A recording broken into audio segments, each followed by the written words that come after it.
Assalamualaikum warahmatullahi wabarakatuh. Kami dari kelompok 6 yang beranggotakan Nabila Retno NPM 18 13 02 30 45, Berliana Gita Nurani Pertiwi 19 13 02 30 17, Ivan Fajar Prastia 19 13 02 30 29, dan Intan Trio Oktaviana 19 13 02 30 37 akan mempresentasikan materi mengenai asam basa anorganik. Selamat menyaksikan. Assalamualaikum warahmatullahi wabarakatuh. Nama saya Nabila Retneka Putri, NPM 18 13 02 30 45 akan menjelaskan tentang sifat-sifat yang menentukan fungsi pelarut. Yang pertama ada pelarut dalam keadaan cair. Pelarut dalam keadaan cair akan mudah melarutkan zat lain yang berfasa padat, cair maupun gas. Lain halnya dengan pelarut dalam keadaan gas yang hanya mampu melarutkan zat berfasa gas saja. Yang kedua ada tetapan dielektrik. Tetapan dielektrik merupakan kemampuan suatu pelarut untuk melarutkan zat terlarut. Tetapan dielektrik umumnya dijadikan pengukuran relatif dari kepolaran suatu pelarut. Semakin tinggi tetapan dielektrik pelarut, semakin besar kemampuan untuk melarutkan zat terlarutnya yang bersifat polar. Demikian sebaliknya. Yang ketiga ada sifat donor dan akseptor. Elektron, sifat donor dan akseptor suatu pelarut terhadap elektron terkait dengan kemampuan suatu pelarut mensolvasi zat terlarut suatu larutan. Autodisosiasi pelarut berdasarkan ada atau tidaknya atom hidrogen yang menyusun molekul pelarut. Pelarut dibedakan atas pelarut berproton dan pelarut tidak berproton. Jenis pelarut berproton: dalam pelarut berproton, proton dapat disosiasikan dan bersifat asam, kuat, atau lemah. Sebagai contoh HCl, HF, dan HN. Jenis pelarut tidak berproton: yang pertama zat cair nonpolar, kepolarannya sangat kecil, tetapan dielektriknya rendah, tidak terdisosiasi, daya solvasinya lemah, contohnya CCl2. Yang kedua ada pelarut tidak terdisosiasi tetapi daya solvasinya sangat kuat, sebagai contoh dimetil formamida. Yang ketiga ada pelarut sangat polar dan berautodisosiasi. 2BrF3 bolak-balik BrF2 plus BrF4. Selanjutnya, teori asam basa dalam pelarut. Dalam pelarut, sifat asam dan basa suatu zat berkaitan dengan kemampuan autodisosiasi pelarut yang digunakan. Misalkan CH3COOH HCl merupakan contoh senyawa yang bersifat asam jika dilarutkan dalam air. CH3COOH plus H3O menjadi H2O plus CH3COO-. HCl plus H2O menjadi H3O plus Cl-. H2SO4 plus H2O menjadi H3O plus HSO4-. Ketika dilarutkan dalam air, senyawa tersebut menghasilkan ion HSO4 plus yang merupakan kation spesifik pelarut H2. Selanjutnya ada contoh NH3 plus CH3CN menjadi NH4 plus CH3CN- ketika dilarutkan dalam asetonitril, senyawa NH3 tersebut menghasilkan ion CH3CN- yang merupakan ion spesifik pelarut asetonitril. SBF5 plus BF3 menjadi BF2 plus SBF4-. Saya Berliana Gita Nurani Pertiwi, NPM 19130230017 akan menjelaskan mengenai teori asam basa Lux-Flood. Dapat dilihat pada slide, terdapat dua gambar yang setiap gambar menunjukkan masing-masing reaksi. Seperti yang telah kita ketahui bahwa oksida non-logam itu adalah oksida asam, sementara oksida logam adalah oksida basa. Apabila oksida logam dan oksida non-logam itu direaksikan, dalam hal ini oksida non-logamnya adalah gas CO2 dan oksida logamnya adalah CaO. Apabila oksida logam dan oksida non-logam ini dilarutkan dalam air, maka akan terjadi reaksi penetralan dengan produknya yaitu CaCO3 seperti yang dapat terlihat pada reaksi 1. Akan tetapi, dengan mereaksikan oksida logam dan oksida non-logam pada suhu yang tinggi tanpa menggunakan pelarut, kita juga dapat menghasilkan produk yang serupa dengan mereaksikan mereka dengan menggunakan pelarut. Nah, fenomena inilah yang kemudian dikaji oleh Lux dan Flood. Fenomena-fenomena yang terjadi pada oksida-oksida tersebut dipelajari oleh Lux pada tahun 1939 dan dikembangkan oleh Flood pada tahun 1947. Menurut Lux dan Flood, pada reaksi tersebut terjadi perpindahan ion oksida atau O2-. Dalam hal ini, reaksinya dapat kita lihat di slide. Pada pembentukan padatan CaCO3, padatan CaO berperan sebagai donor ion oksida, sedangkan gas CO2 berperan sebagai akseptor ion oksida. Berdasarkan hal tersebut, menurut Lux dan Flood, asam adalah suatu zat yang berperan sebagai donor oksida. Sementara itu, basa adalah suatu zat yang berperan sebagai akseptor ion oksida. Selanjutnya adalah teori asam basa Pearson. Pada tahun 1963, Pearson mengamati berbagai kereaktifan ion logam berdasarkan ligan dalam pembentukan senyawa kompleks yang didasari pada asam basa Lewis. Menurut Pearson, dalam senyawa kompleks berdasarkan kereaktifannya terhadap ligan, ion diklasifikasikan menjadi dua kelompok. Dapat dilihat pada gambar di samping terdapat kompleks logam jenis A dan kompleks logam jenis B. Ligan-ligan yang memiliki harga elektronegativitas tinggi terikat sangat kuat dengan ion logam dari kelompok A. Ion logam kelompok A terdiri atas ion logam alkali tanah, dan ion logam transisi dengan densitas muatan besar. Densitas muatan itu adalah perbandingan antara muatan ion dengan ukuran ion yang bersangkutan. Ion logam kelompok A umumnya memiliki ukuran kecil dan memiliki daya polarisasi yang lebih besar. Sementara itu, ligan-ligan yang memiliki harga elektronegativitas yang rendah terikat sangat kuat dengan ion-ion dari logam kelompok B. Ion logam kelompok B terdiri dari ion-ion logam transisi dengan densitas muatan yang kecil. Ion logam kelompok B umumnya memiliki ukuran yang besar dan memiliki daya polarisasi yang lebih kecil. Selain itu, ion-ion dengan densitas muatan yang besar oleh Pearson dikatakan bersifat keras. Sebaliknya, ion-ion dengan densitas muatan yang kecil oleh Pearson dikatakan bersifat lunak. Berdasarkan hal tersebut, Pearson mengusulkan bahwa asam basa Lewis dapat diklasifikasikan sebagai asam basa keras dan lunak.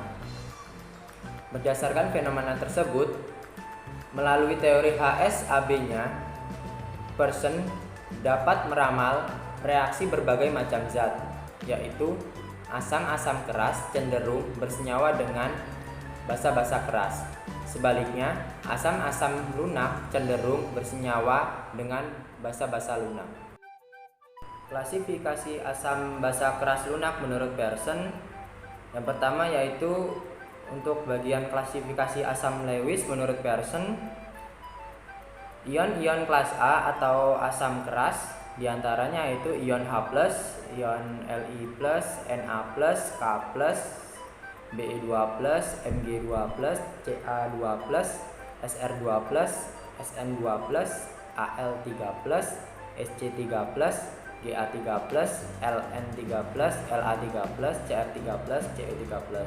Untuk daerah antara atau borderline diantaranya yaitu ion Fe2+, Co2+, Ni2+, Cu2+, Zn2+, Pb2+, SO-2, NO+, BCH3 3 kali.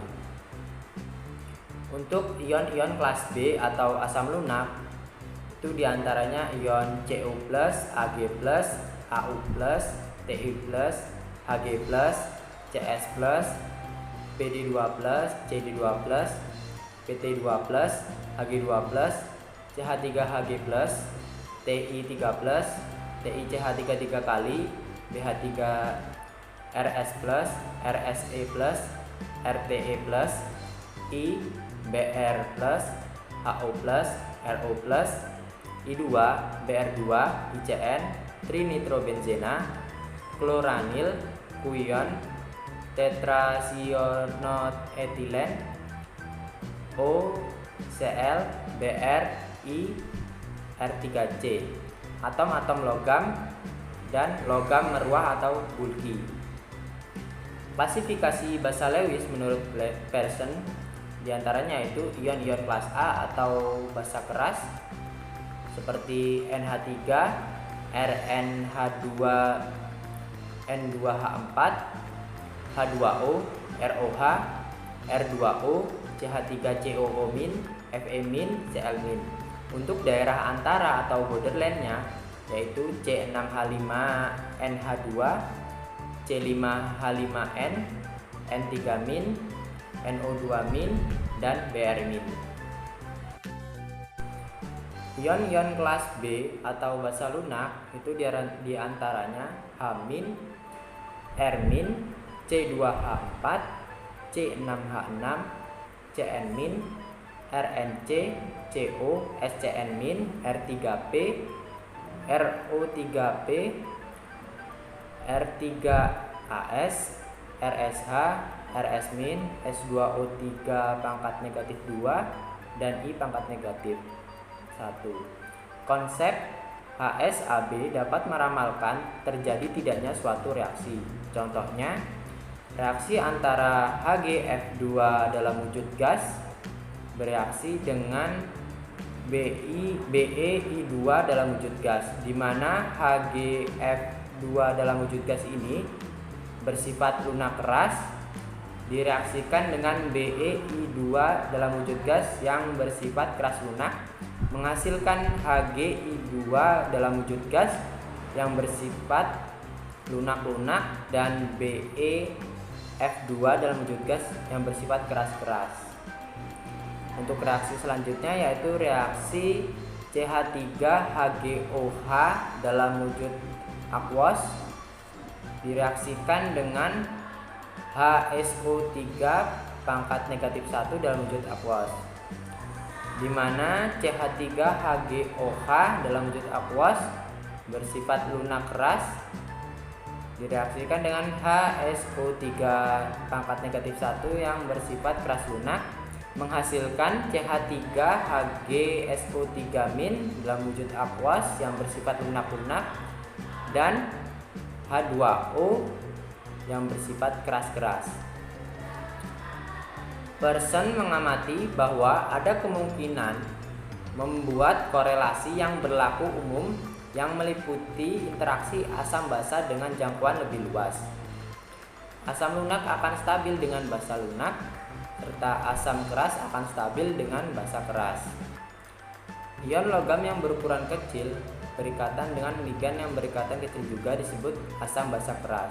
Sedangkan ion logam yang berukuran besar menyukai ligan yang cenderung besar disebut dengan asam basa lunak. Meskipun definisi asam basa menurut Arrhenius, Bronsted, Lowry, dan Lewis adalah yang paling umum digunakan, masih ada beberapa klasifikasi lain yang dikemukakan untuk menafsirkan sifat asam dan basa. Di antaranya klasifikasi tersebut salah satunya yaitu definisi dari Yusanovic pada tahun 1939. Reaksi asam basa yang paling umum menurut Arrhenius dan Lewis adalah pembentukan NaCl dari NaOH dan HCl seperti pada reaksi berikut. NaOH yang bersifat basa direaksikan dengan HCl yang bersifat asam menjadi NaCl plus H2O. NaOH yang bersifat basa ketika diionisasi menghasilkan Na+ dan OH-, di mana Na+ sebagai asam konjugasinya dan OH- sebagai basa konjugasinya.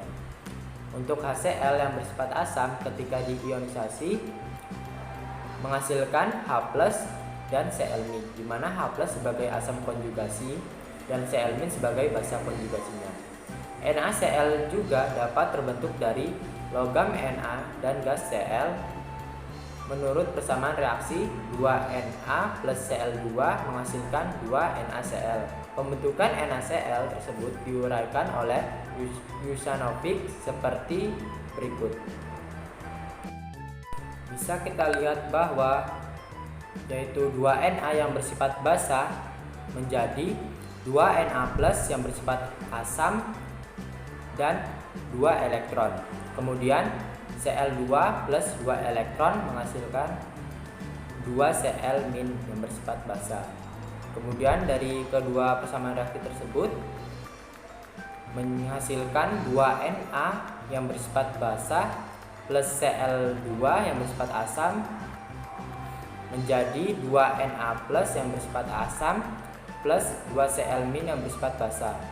Berdasarkan reaksi di atas, asam Yusanovic adalah setiap spesies kimia yang bereaksi dengan basa, menyerahkan kation atau menerima anion elektron, sedangkan basa adalah setiap spesies kimia yang bereaksi dengan asam, menyerahkan anion atau menerima kation. Definisi asam basa menurut Yusanovic dikembangkan berdasarkan asam basa Lewis dengan memasukkan oksidator atau menerima elektron dari sistem sebagai asam dan reduktor yang memberikan elektron ke sistem sebagai basa. Akan tetapi, reaksi asam basa belum tentu merupakan reaksi redoks. Selain itu juga definisi tersebut telah cukup baik semua definisi asam basa yang telah ada sebelumnya, maupun reaksi reduksi oksidasi sebagai kelas khusus dalam reaksi asam basa. Yang terakhir yakni tentang asam-asam oksi. Yang pertama, penamaan asam oksi. Pada asam nitrit, N memiliki bilog plus 3 dan pada asam nitrat, N memiliki bilog plus 5. Pada asam fosfit, P memiliki bilog plus 3 dan pada asam fosfat, P memiliki bilog plus 5. Berdasarkan contoh ini, terdapat persamaan dari beberapa contoh asam oksi dari golongan 15 dan 16. Asam-asam oksi dengan biloks rendah penamaannya berakhiran -id, sedangkan asam-asam oksi dengan biloks tinggi penamaannya berakhiran -at. Untuk asam-asam oksi golongan 17 terdapat 4 penamaan. Asam-asam oksi golongan 17 pada bilog paling rendah, yakni plus 1, penamaannya diawali dengan hipo dan berakhiran -id. Misal pada hipoklorid, hipobromid. Sedangkan pada halogen dengan biloks rendah plus 3 penamaannya berakhiran -id. Misal pada bromid dan iodid. Sedangkan pada halogen dengan biloks tinggi, yakni plus 5, penamaannya berakhiran -at. Contohnya klorat, bromat, dan iodat. Untuk biloks paling tinggi plus 7, penamaannya diawali dengan per dan berakhiran -at. Contohnya seperti perklorat, perbromat, dan keiodat. Untuk struktur pada asam-asam oksi Berikut struktur asam-asam oksi pada golongan 15, 16, dan 17.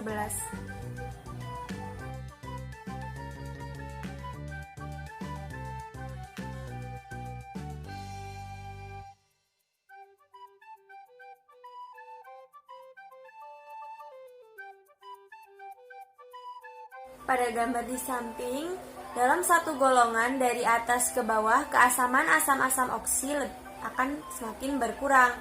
Hal ini dikarenakan dalam satu golongan dari atas ke bawah, harga elektronegativitas Cl lebih besar dari Br dan Br lebih besar dari I. Berdasarkan hal tersebut, Cl akan lebih menarik kuat pasangan elektron ke arah dirinya dibandingkan dengan Br dan I. Akibatnya, O yang terikat pada Cl akan lebih bermuatan parsial positif dibandingkan dengan O yang terikat pada Br dan I. Karena O yang terikat pada Cl lebih bermuatan parsial positif, maka H akan mudah dilepaskan sebagai ion H positif. Semakin mudah melepaskan ion H positif, maka semakin asam pula suatu zat. Selain harga elektronegativitas pula, pada gambar di samping menerangkan bahwa keasaman asam-asam oksi juga akan semakin bertambah seiring bertambahnya jumlah O yang terikat pada atom pusat. Dengan bertambahnya O yang terikat pada atom pusat akan menginduksi O yang mengikat H, sehingga semakin bermuatan parsial positif. Karena O yang mengikat H yang terikat pada Cl dalam asam perklorat lebih bermuatan parsial positif pada gambar di samping, maka H akan mudah dilepas sebagai H positif.